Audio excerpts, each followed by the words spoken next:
Tatandaan ko po, sabi ng bata, ng lola ko sa amin ng mga pinsan ko, ang bansa o lalawigan na madalas binibigyan ng ayuda ng gobyerno ay indikasyon na mahirap yung bansa na yon o lalawig. Totoo po yun.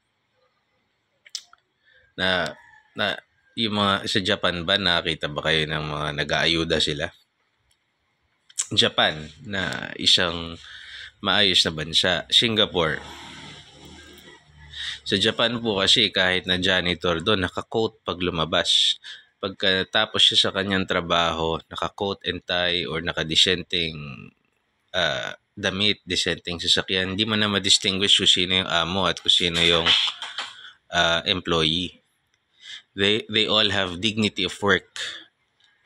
Maaring overworked sila, maaring overwork, may overwork din, may underpaid, pero they have dignity. They can afford yung mga dapat nilang mga pangangailangan nila.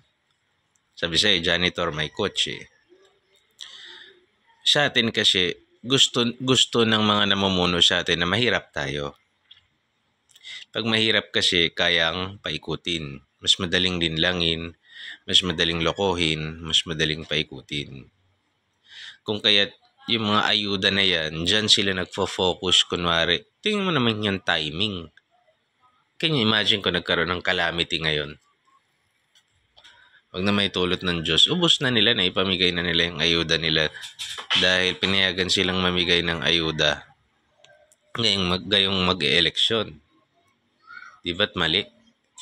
Kaya lang, makapangyarihan sila ngayon, pinayagan sila. Di ba? Kung ako yan, hindi ako papayag eh. Ginagamit niya sa kampanya eh. Obviously. Di ba?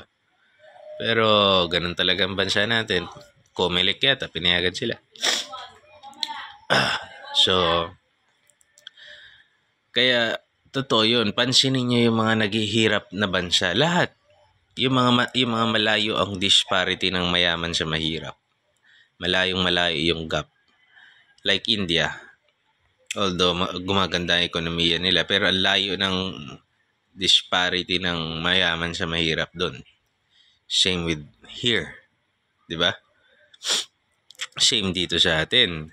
Dito sa atin, mawalan na ng tubig lahat. Wag lang yung mga exclusive subdivision. Yeah. Wag lang mawalan ng serbisyo doon ang Maynilad. O, di ba? Alam naman natin lahat dyan eh. Kung paano sila. Kaya lang, hinahayaan natin. Samantalang ang totoo, tayong mahihirap collectively, nasa atin yung tunay na kapangyarihan.